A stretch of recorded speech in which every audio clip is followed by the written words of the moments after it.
வணக்கம்.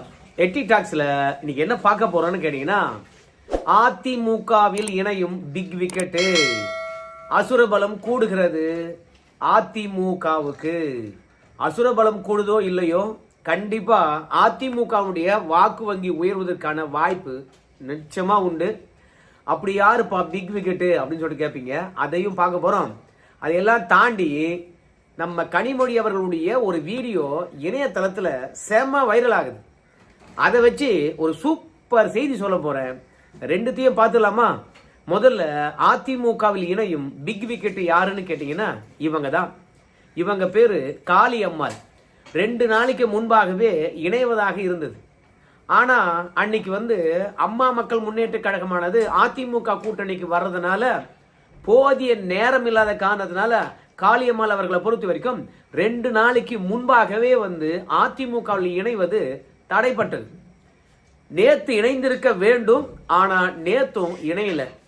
இன்னைக்கு இணைவார்கள் என்று பேசப்படுகிறது. ஆனால் அது எந்த அளவுக்கு உண்மை என்று நமக்கு தெரியல. ஆனா அதிமுகவில் இணையறாங்க அப்படின்றது மட்டும் கன்ஃபார்ம் ஆகி போச்சு.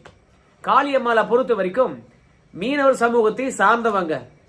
அந்த சமூகத்தில் இருந்தாவே போதுமா, அதிமுக ஓட்டு வந்துருமா அப்படின்னு கேட்டீங்கன்னா, அந்த சமூகத்துல அதிமுகவில் பெரும் தலையா இருக்கக்கூடியவர் ஜெயக்குமார். ஆனால் ஜெயக்குமார் மாதிரி காளியம்மாள் இல்லை. நாம் தமிழர் கட்சியில் இருக்கிற வரைக்கும் அவங்க எல்லோருக்குமான தலைவராக காட்டிக்கிட்டாங்க. மாநில மகளிரணி தலைமை ஒருங்கிணைப்பாளராக இருந்தாங்க இந்த காளியம்மாள் நாம் தமிழர் கட்சியில. அதனால சாதிக்கு அப்பாற்பட்டு தன்னை அடையாளப்படுத்திக் கொண்டார்கள். எப்பொழுது சீமானை விட காளியம்மாளை கொண்டாடுகின்ற சூழ்நிலையானது நாம் தமிழர் கட்சியில ஏற்பட்டதோ, அப்பொழுதே காளியம்மாள் அவர்கள் ஒதுக்கி வைக்கப்பட்டார்கள். அது மட்டும் இல்ல, எல்லா மேடையிலும் அரசல் புரசலாக சீமான் காளியம்மாளை விமர்சனம் பண்ணி கொண்டிருந்தார். தெரிந்தே தன்னுடைய வாய்ஸ் ரெக்கார்ட் பண்ணப்படுகிறது அப்படின்னு தெரிந்த பிறகும் காளியம்மாளை பற்றி ஒரு பிசிறு இருக்கிறது, அந்த மசுரை தட்டி உண்ணும் அப்படின்னு சொல்லிவிட்டு யார சொல்றேன் தெரியுமா? அந்த காளியம்மாளை தான். அதுக்கப்புறம் கட்சி ஒழுங்குபட்டுடும் அப்படின்னு நம்ம சீமானவர்கள் வாய்ஸ் ரெக்கார்ட் பண்ணி அவரே வழிய சமூக வலைதளத்தில் உலா விட்டார். அதை பார்த்த பிறகு காளியம்மாளை பொறுத்த வரைக்கும் அங்க எப்படி இருப்பாங்க? அதனால நாம் தமிழர் கட்சியில சேர்ந்து பயணிக்க வேண்டும் என்ற எண்ணம் இருந்தாலும், நாம் தமிழர் கட்சியுடைய தலைமை ஒருங்கிணைப்பாளரே இப்படி ஒரு ஸ்டேட்மெண்ட் கொடுத்துட்ட பிறகு கட்சியில் இருக்கக்கூடிய நிர்வாகிகள் காளியம்மாளிடம் இருந்து விலக ஆரம்பித்தார்கள். ஸோ நமக்கான பிளாட்ஃபார்ம் அங்க இல்லை என்பதை அவங்க தெரிஞ்சுக்கிட்டாங்க. அதனால கடந்த பிப்ரவரி மாசம் அந்த கட்சியிலிருந்து விலகி விட்டார்கள். கட்சியிலிருந்து விலகின பிறகு அரசியல் செயல்பாடுகளிலிருந்து அவங்க விலகவே இல்லை. தன்னை ஒரு மீனவ சமூகமாகவும் மீனவ சமூக மக்களுக்காக போராட வேண்டும் என்பதற்காக மீனவர் பெரும் பேரவை என்ற ஒரு அமைப்பை உருவாக்கி மீனவர்களுக்காக போராடிட்டு இருக்காங்க. அது மட்டும் இல்ல, அரசியல் தளத்துல பல்வேறுபட்ட நிகழ்வுகளை கலந்துகிட்டு உரையாடி கொண்டே இருக்கின்றார்கள். அரசியல் களங்கள்ல ஆக்டிவா இருக்கக்கூடிய இவங்க முதல்ல விஜய் கட்சிக்கு போகணும் அப்படின்னு ஆசைப்பட்டாங்க. ஆனா விஜய் கட்சியில இவங்களை சேர்க்கல. அதுக்கு காரணம், இவங்களை விட விஷயம் தெரிஞ்சவங்களும் அங்க யாரும் இல்ல, இவங்களை விட அரசியல் தெரிஞ்சவங்க அங்க யாரும் இல்ல. இரண்டாவது, காளியம்மாள் அங்க போய் சேர்ந்தாங்கன்னா புஷி ஆனந்த் அவர்கள் எல்லாம் புஷ்னு போயிடுவார். இதெல்லாம் பார்த்து தான் ஆதுவாஜா மூலமாக காளியம்மாளுக்கு செய்தியை சொல்லிட்டாங்க. ஏப்பா, நம்ம தளபதி அவர்கள் உங்களை சேர்க்கல அப்படின்னு சொல்லிட்டாங்க. ஏன்னா அண்ணன் தம்பி உறவானது பாதிப்பு அடையும். அதனால சீமான பகைத்து கொள்ள விஜய் விரும்பல, அம்மா இங்க வரவானா அப்படின்னு சொல்லிட்டாங்களாம். ஆனா அதுக்கு அடுத்தது அவங்களுடைய தேர்வு எதுவாக இருந்ததுன்னு கேட்டீங்கன்னா திமுகவாக தான் இருந்தது. ஆனா நாம் தமிழர் கட்சியில இருந்தவங்க தமிழ்நாட்டை தமிழர் தான் ஆள வேண்டும் என்ற கொள்கை கொண்டவங்க. ஆனா திடீர்னு ராஜீவ்காந்தி மாதிரி நேரா போய் திமுக இணைய முடியுமா? கடந்த கால பேச்சுக்கள் அத்தனையும் திமுக எதிராக இருந்தது. ஆனா ஓட்டுவாங்க. ஆனா இப்ப அதிமுகவில் நம்ம எடப்பாடி பழனிசாமி தான் இருக்கிறாரு. அவரு தமிழர், எந்த பிரச்சனையும் கிடையாது. அதனால அதிமுக இணையணும் அப்படின்னு சொல்லிட்டு ஆசைப்பட்டிருக்காங்க. அதிமுகவில் இன்னொரு விஷயமும் அடங்கி இருக்கிறது. அதிமுக பொறுத்த வரைக்கும் பேச்சுக்கு முக்கியத்துவம் எல்லாம் கடந்து செயலுக்கு தான் முக்கியத்துவம் கொடுப்பாங்க. ஆனா காளியம்மாளை பொறுத்த வரைக்கும் எந்த அளவுக்கு செயலாற்ற போறாங்கன்னு தெரியல. திமுகவில் போனா பேசி பெரிய ஆளாகலாம், நாம் தமிழர் கட்சியில் போனா பேசி பெரிய ஆளாகலாம். ஆனால் அதிமுகவை பொறுத்த வரைக்கும் செயலாற்ற வேண்டும். ஆனால் காளியம்மாள் அவர்களுக்கு செயலும் இருக்குது, பேச்சும் இருக்குது அப்படின்னு நினைக்கிறாங்க. ரெண்டாவது அதிமுக சேர்ந்த காளியம்மாள் அவர்களுக்கு பெரிய அட்வான்டேஜ் தான். ஏன்னா அதிமுகவில் யாரு தலைமைக்கு விசுவாசமா இருந்து கடுமையா உழைக்கிறாங்களோ அவங்க பொதுச்செயலாளர் கூட ஆகலாம், முதலமைச்சர் கூட ஆகலாம். அதனால காளியம்மாளுக்கு இருக்கின்ற இன்றைய கால வயசு அடிப்படையில் இன்னும் ஒரு 50 ஆண்டு காலம் அரசியல் இருப்பது போல அவங்க நினைக்கிறாங்க. அதனால அதிமுகவில் உயர் பதவிக்கும் வரலாம். அது மட்டும் இல்ல, தொடர்ந்து அரசியல் களத்தில் இவங்க இருந்துகிட்டே இருந்ததுனால நான் அடுத்த தேர்தலில் போட்டியிடுவேன். ஏன்னா நாகை மக்களுக்காக அவங்க ஏகப்பட்ட விஷயங்களை செஞ்சிருப்பதாக சொன்னாங்க. அதிமுக போனா போட்டியிடுவதற்கான ஒரு வாய்ப்பு நிச்சயமா உண்டு. எப்போதும் சரி, புதியவர்களுக்கு வாய்ப்பளிப்பதும் எளியவர்களுக்கு வாய்ப்பளிப்பதும் அதிமுக தான். ஸோ இதெல்லாம் காளியம்மாள் அவர்களுக்கு அட்வான்டேஜா பட்டது. அதனால எடப்பாடியார் கிட்ட போய் கேட்டாங்க, வந்து சேர்ந்துக்கம்மா. ஏன்னு கேட்டீங்கன்னா ஜெயலலிதா இருக்கிற வரைக்கும் திரைத்துறையில் இருக்கிறவங்கள பெருசா கட்சிக்குள்ள சேர்த்துக்க மாட்டாங்க. அவங்க தனிய கட்சியா இருந்துச்சுன்னா அவங்க கூட்டணிக்குள்ள சேர்த்துக்குவாங்களா கண்டி. ஆனா அரசியலுக்கு நடிகர்கள் வந்தா நேரடியா சேர்த்துக்கொள்வது கிடையாது, பிரபலமானவர்களே. ஆனா காளியம்மாளை பொறுத்தவரை நடிகர்களே கிடையாது. ஒரு மீனவ வகுப்பை சார்ந்தவங்க, சமூக செயல்பாட்டாளர், நாம் தமிழ் கட்சியுடைய முன்னாள் மகளிரணி மாநில தலைமை ஒருங்கிணைப்பாளர் இருந்தாங்க. ஸோ அரசியல் தெரிஞ்சவங்க. நீ தேர்ந்துக்கம்மா, எனக்கு என்னமா பிரச்சனை அப்படின்னு சொல்லிட்டாரு. ஸோ தொகுதி கொடுப்பாங்களா கொடுக்க மாட்டாங்களான்னு தெரியாது. ஆனால் காளியம்மாள் அவர்கள் சேர்ந்தாங்கன்னா மீனவ மக்களிடையே அதிமுக செல்வாக்கு பெறுவது மட்டும் இல்லாம தமிழ்நாடு முழுவதும் இளைஞர்களை அதிமுக கொண்டு வருவதற்கான வேலையை பார்ப்பாங்க. இப்போ அதிமுகவில் கல்யாண சுந்தரம் இருக்கின்றார். அவர் சிறப்பா செயல்படுகின்றார். எல்லா டெபேட்லையும் பார்த்தா திமுக காரன் அடிச்சு நுறுக்கிறாரு. காளியம்மாள் சேர்ந்துட்டாங்கன்னா ஊடகத்துல அசைத்து பார்க்க முடியாது அதிமுகவை. அதனால அதிமுகவுக்கு இளைஞர் மத்தியிலும் சரி, மீனவர்கள் மத்தியிலும் சரி, ஊடகத்தின் மத்தியிலும் சரி அசுரபலம் கிடைக்கும் என்பதுல மாற்று கருத்து கிடையாது. ஆனா நம்ம எடப்பாடி தான் இன்னைக்கு சேர்க்கிறாரா இல்ல இருமா தேர்தலுக்கு பிறகு பார்க்கலாம் அப்படின்னு ஒதுக்கி வைக்க போறாரான்னு தெரியல. இன்னைக்கு சேர்க்க மாட்டாங்கன்னு தான் நினைக்கிறேன். காரணம் கேட்டீங்கன்னா நம்ம மோடி அவர்கள் மதுராந்தகத்துல உரையாற்றுகின்றார். ஸோ அந்த வேலை நிமித்தமாக எல்லாருமே பிஸியா இருப்பாங்க. அதனால நாளைக்கு இணைவார்கள், அப்படி இல்லைன்னா ஞாயிற்றுக்கிழமை இணைய வாய்ப்பு இருக்கிறது. ஆனால் காளியம்மாள் அவர்கள் அதிமுகவில் தான் இணைகிறாங்க என்பது கன்ஃபார்ம் செய்யப்பட்டிருக்கிறது. ஸோ இது அதிமுகவுக்கு நல்லதா இருக்கும் என்று நான் நினைக்கிறேங்க. ரெண்டாவது ஒரு செய்தி, இந்த செய்தியை பாருங்களேன். யாரை சேர்த்தாலும் உடன்பாடே இல்லாதவர்கள் இணைந்து ஒரு கூட்டணியை உருவாக்கினால் அது எப்படி வெற்றி பெறும்? இதுல அக்கா கனிமொழி அவர்கள் என்ன சொல்றாங்க கேட்டீங்கன்னா, அதிமுக கூட்டணியில யார் வேண்டுமானாலும் சேரலாம், கூட்டணி பெருசா தெரியலாம், ஆனா முரண்பாடு கொண்டவங்களை கட்சிக்குள்ள சேர்த்தாவோ இல்ல கூட்டணிக்குள்ள சேர்த்தாவோ எப்படி வெற்றி பெற முடியும்? அதனால அம்மா மக்கள் முன்னேற்ற கழகம் சேர்ந்தா என்ன, ஓபிஎஸ் சேர்ந்தா என்ன, இல்ல டிஎம்டிகே என்று சொல்லப்படுகின்ற விஜயகாந்த் கட்சி சேர்ந்தா என்னப்பா? அவங்களாம் முரண்பாடு கொண்டவங்க, ஒத்த கருத்து இல்லாதவங்க, அவங்கள சேர்த்து எப்படி வெற்றி பெறது அப்படின்னு அந்த அக்கா கனிமொழி அவர்கள் சொல்றாங்க. இவங்க அதிமுக கூட்டணியை பற்றி கவலைப்படுறாங்க. ஆனா திமுக கூட்டணி தான் இன்னைக்கு எதுவுமே சரி கிடையாது. தேர்தல் நெருக்கத்துல அதாவது திமுக ஆதரவாக கூட்டணி கட்சிகள் பேசுறதே கிடையாது. எந்த பிரச்சனையாக இருந்தாலும் சரி, இன்னைக்கு தனித்து தான் திமுக எல்லா விஷயங்களுக்கும் போராடி கொண்டிருக்கு.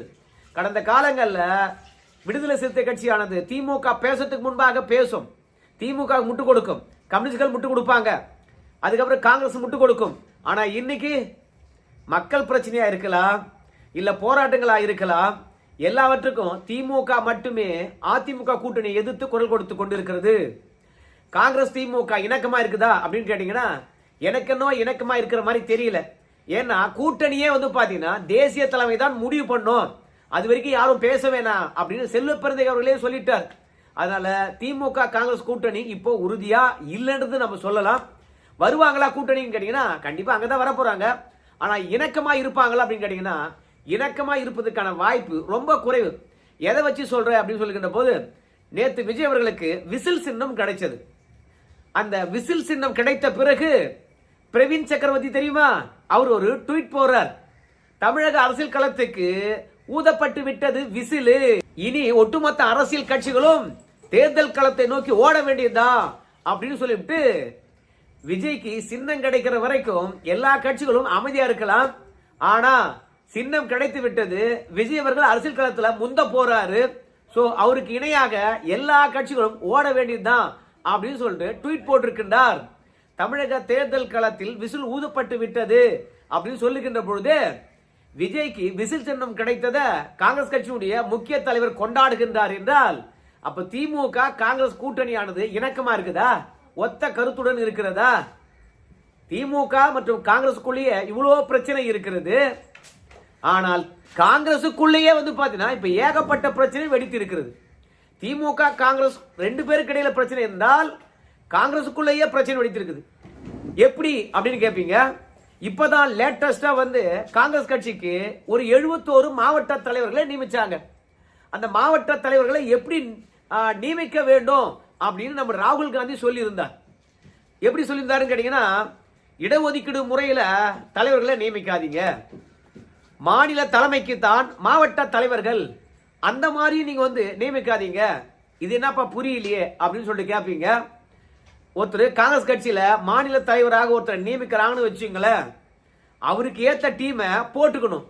அதனால மாவட்ட தலைவராக யார் இருந்தா செல்வ பிறந்தே அவர்கள் சிறப்பா செயல்படுவாரோ அவங்கள மாவட்ட தலைவரா போட்டுக்கலாம். அதனால மாநில தலைமைக்கே மாவட்ட தலைவர் என்ற அடிப்படையிலும் நீங்க தலைவரை தேர்ந்தெடுக்க கூடாது. கட்சிக்காக உழைச்சவன், போராட்ட காலத்தில் நின்றவன், நீண்ட நாள் இருந்த அனுபவம் பெற்றவன், கையில காசு உடையவன், மக்கள் செல்வாக்கு பெற்றவன், அந்த மாதிரி ஆட்களை பார்த்து நீங்க ஆட்களை தேர்வு செய்யுங்க அப்படின்னு ராகுல் காந்தி கட்டளையிட்டு இருந்தார். இடஒதுக்கீடும் வேண்டாம், அதே மாதிரி ஏன்பா நம்ம பீட்டர் அல்போன்ஸுக்கு வேண்டப்பட்டவர்கள், ப. சிதம்பரத்துக்கு வேண்டப்பட்டவர்கள் அப்படின்னு போடாதீங்க, கட்சிக்காக உழைச்சுன போடுங்க அப்படின்னு ராகுல் காந்தி சொன்னார். ஆனா நடந்தது என்ன தெரியுமா? ஒட்டுமொத்த பேரும் பீட்டர் அல்போன்ஸுக்கு நெருக்கமா இருந்தவங்க 4 பேரு, ப. சிதம்பரத்துக்கு நெருக்கமா இருந்தவங்க 4 பேரு அப்படின்னு சொல்லிவிட்டு ஒவ்வொரு பகுதியிலும் ஒவ்வொரு காங்கிரஸ் கட்சியில் பெரும் தலைகள் இருக்குல்ல, அந்த தலைக்கு வேண்டப்பட்டவர்களை பாத்தீங்கன்னா மாவட்ட தலைவரா போட்டாங்களாம். ராகுல் காந்திக்கு இப்பதான் ரிப்போர்ட்டே போயிருக்கிறதாம். அது மட்டும் இல்லாம இன்னைக்கு மாவட்ட தலைவராக நியமிக்கப்பட்டு இருக்கிறவங்க பெரும்பான்மையோனோர் பாத்தீங்கன்னா மதம் மாறினவங்க, ரெண்டாவது பட்டியலினத்தை சார்ந்தவங்களாம். வட மாவட்டங்கள்ல மதம் மாறினவங்களையோ பட்டியல் இனத்தை சார்ந்தவங்களையோ போட்டா காங்கிரஸ் கட்சி வேலைக்கு ஆகாது. ராகுல் காந்தி பார்த்தாரு, இத்தனை பேர் பட்டியலினத்தை சார்ந்தவங்க, இத்தனை பேர் மதம் மாறினவங்க அப்படின்னு நீங்க கணக்கு பண்ணி போட்டிருக்கீங்க. நான் தான் இடஒதுக்கீடே வேணான்னு சொன்னேன், ஏன் போட்டீங்க? அதே மாதிரி யாருக்கு எந்தெந்த மாவட்டத்தில் தலைவராக இருந்தா சாதகமா இருக்குமோ அவங்களே போட்டிருக்கீங்க.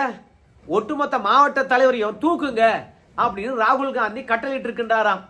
இப்ப என்ன பிரச்சனைன்னு கேட்டீங்கன்னா, மாவட்ட தலைவரை போட்டாச்சு, அவங்களும் இறங்கி வேலை செஞ்சாச்சு.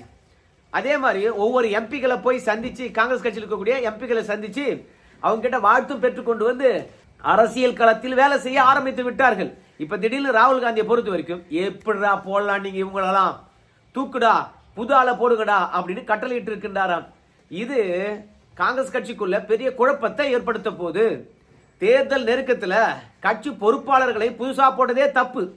போட்டவங்களை எடுத்துட்டு மீண்டும் புதுசா ஆளுங்களை போட்டான்னு வச்சுங்களேன், அது இன்னும் பெரிய குழப்பத்தை ஏற்படுத்தும். அதனால காங்கிரஸ் திமுக கூட்டணிக்குள்ள இணக்கம் இல்லை என்றாலும் கூட இன்னைக்கு மாவட்ட தலைவர் நியமித்திருப்பது அகில இந்திய காங்கிரஸ் கட்சி தலைமைக்கே பிடிக்கல. இப்படி ஒட்டுமொத்த முரண்பாடுகளாக திமுக காங்கிரஸ் கட்சி கூட்டணி இருக்கின்ற பொழுது இவங்க அதிமுக சொல்றாங்க, இணக்கம் இல்லாதவர்களை ஒன்று சேர்த்து கூட்டணிக்குள்ள வந்தா வெற்றி பெற்று விடுவார்களா அப்படின்னு கேட்கிறாங்க. அதாவது திமுக தான் எப்போதும் சொல்லும், நாங்கெல்லாம் கொள்கையால் ஒன்றிணைந்து இருக்கின்றோம், அதனால நாங்க எந்த தேர்தலா இருந்தாலும் இணைந்து பணியாற்றுவோம் அப்படின்னு சொல்லுவாங்க.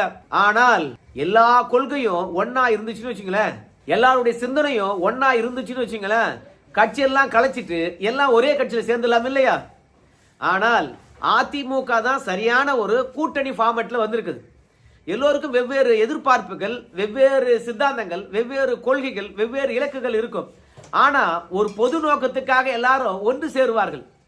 அப்படி பொது நோக்கத்துக்காக ஒன்று சேருகின்ற பொழுதுதான் அவையெல்லாம் கட்சிகளாக இருக்கும். கட்சிகளாக இருந்தாதான் அவங்க மக்கள் மத்தியில வாக்குகளை பெற்றவர்களா இருப்பாங்க. வாக்கு வங்கி பெற்றவர்களா இருந்தாதான் வெற்றியை நோக்கி நம்ம போக முடியும். அதனால அம்மா மக்கள் முன்னேற்ற கழகத்துக்கு ஒரு நோக்கமும் கொள்கையும் இருக்கிறது, அதிமுக ஒரு நோக்கமும் கொள்கையும் இருக்கிறது. அதனால வெவ்வேறுபட்ட மாறுபட்ட கொள்கைகள் இருக்கத்தான் செய்யும். எல்லாத்திலையும் நம்ம மொத்தமா ஒருமித்த கருத்தை ஏற்படுத்தவே முடியாது. இது தேர்தல் களத்துல பல நாள் நம்ம பார்த்துருக்கிறோம். ஆனா அம்மா மக்கள் முன்னேற்ற கழகம் எடப்பாடி பழனிசாமி விமர்சனம் பண்ணிக்கிட்டாங்களாம். நம்ம வைகோ வைக்காத விமர்சனமா, இல்ல நம்முடைய கமலஹாசன் வைக்காத விமர்சனமா? நேத்து அரசியலுக்கு வந்தவர், 50 ஆண்டு காலம் அரசியல் இருந்த நம்ம ஸ்டாலின் ஐயா மீது வைக்காத விமர்சனமா? திருமாவளவன் அவர்கள் வைக்காத விமர்சனமா திமுக மீதும் கலைஞர் மீதும் ஸ்டாலின் மீதும்? அதனால விமர்சனங்கள் எப்போதும் அரசியல்கள் இருந்து கொண்டுதான் இருக்கும். ஏன்னா அந்த தருணத்துல வேற தளத்துல பயணிச்சாங்க, இன்னைக்கு வேற தளத்துல பயணிக்கின்றார்கள். அதனால மாறுபட்ட கொள்கை கொண்டவங்க, மாறுபட்ட கருத்தியல் கொண்டவங்க, மாறுபட்ட நோக்கங்கள் கொண்டவங்க கூட்டணிக்குள்ள வரலாம். அதுதான் ஆரோக்கியமான கூட்டணியா இருக்கும், கருத்துரிமை உள்ள கூட்டணியா இருக்கும். சுதந்திரமா செயல்பட முடியும். சுதந்திரமா செயல்படுகின்ற போதுதான் வெற்றி பெற முடியும்.